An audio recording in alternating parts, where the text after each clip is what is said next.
আজকে আমি পুঁইশাক রান্না করব, যেটা 50% আমার স্টাইলে রান্না হবে আর 50% আমার আম্মুর স্টাইলে রান্না হবে। আমি অন্য একদিন 100% আমার আম্মুর স্টাইলে রান্না করে আপনাদেরকে দেখাবো। আমার আম্মু একদমই তেল মশলা দেয় না বললেই চলে, বাট এত মজা হয় আম্মুর সব রকমের শাক আইটেম। আর রান্নার প্রসেসও অনেক ইজি হয়।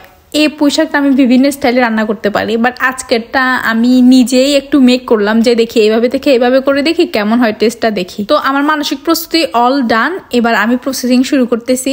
আমি যেভাবে পুঁইশাক কাটি একটু জাস্ট দেখাচ্ছি ভিডিওতে, আসলে এটা পুরাই ঢং ছিল। আমি প্রথমে এইভাবে একটা একটা করে কাটতেছিলাম, পরে দেখি ছাতার মাথা এত টাইম লাগে, ধুর। আমি ডাটা থেকে সবগুলো পাতা একসাথে ছিঁড়ে মাঝখান দিয়ে কেটে ওইভাবে নিয়ে নিয়েছি। নর্মালি পুঁইশাক এইভাবেই কাটে, সবগুলা পাতা আগে প্রসেস করা হয়, এরপরে ডাটাগুলো প্রসেসিং করা হয়। ভাই এমন ফ্রেশ শাকসবজি দেখলে আমার এত ভালো লাগে। আমি শাকসবজি পছন্দ করি, বাট টু মাছ না, কিন্তু মাছ মাংসের থেকে একটু বেশি পছন্দ করি। সবচেয়ে মজার ব্যাপার যেটা আমার কাছে লাগে, পুঁইশাকের ডাটা থেকে যখন আঁশটা ছাটানো হয়, ওইটা আমার কাছে এত ভালো লাগে।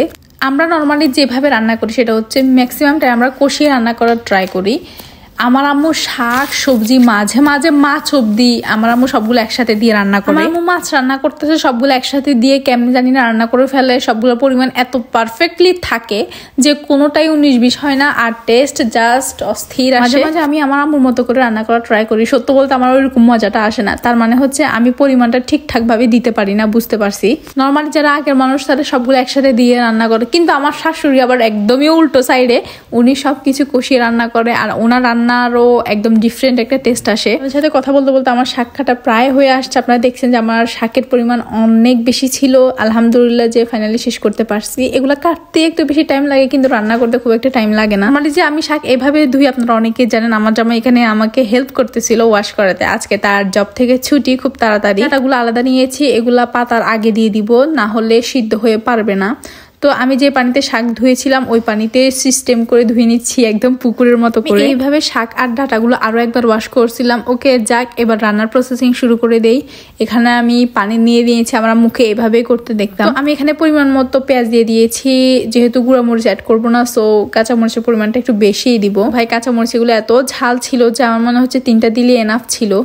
তারপর আমি একটু রসুন অ্যাড করেছি, তারপর আমি একটু রসুনও দিয়ে দিয়েছি। এখানে একটু তেল দিতেই হবে, যদিও বাগার দিব, বাট এখানে একটু হলেও তেল দেওয়াটা অনেক বেশি জরুরি আর কি। আমি এখানে হলুদ গুঁড়াও দিয়ে দিয়েছি। 5 থেকে 7 মিনিট ভালো করে জাল দেওয়ার পরে আমি ডাটাগুলো অ্যাড করেছি। এবার সিদ্ধ হওয়ার জন্য ওয়েট করব। ডাটাগুলো 60% সিদ্ধ হওয়ার পরে আমি এখানে আলু অ্যাড করে দিচ্ছি। এগুলো অপশনাল, আর একটু ডালও অ্যাড করব, কারণ শাকের ভিতরে ডাল অ্যাড করলে আমার জামাই অনেক পছন্দ করে। মনে হচ্ছে শাকের তুলনায় পাতিল অনেক ছোট হয়ে গিয়েছে, কিন্তু যখন শাকগুলো চুপসে গিয়েছিল পরিমাণটা খুবই কম হয়ে গিয়েছিল। মোটামুটি ওইদিকে আমার শাক রান্নার প্রসেসিং অল ডান।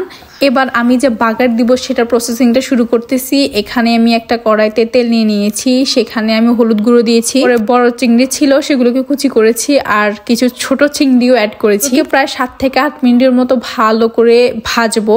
এরপর আমি একটু রসুন কুচিও অ্যাড করে দিয়েছি। এরপরে লো হিটে সবগুলাকে আমি আরো 10 মিনিট ভাজবো, মানে মাছগুলো যেন খাওয়ার উপযোগী হয়ে যায় ওইভাবে করে ভেজে নিব। এই তো আমি এগুলো বাগার দিয়ে দিয়েছি। আমার রান্না ডান। এইভাবে কেউ রান্না করে থাকো জানাইও, আর কারো যদি ভালো লাগে রান্না শেয়ার করে রাখতে পারো। তো এই অবধি সবাই ভালো থাকবা, সুস্থ থাকবা। আল্লাহ হাফেজ, টাটা।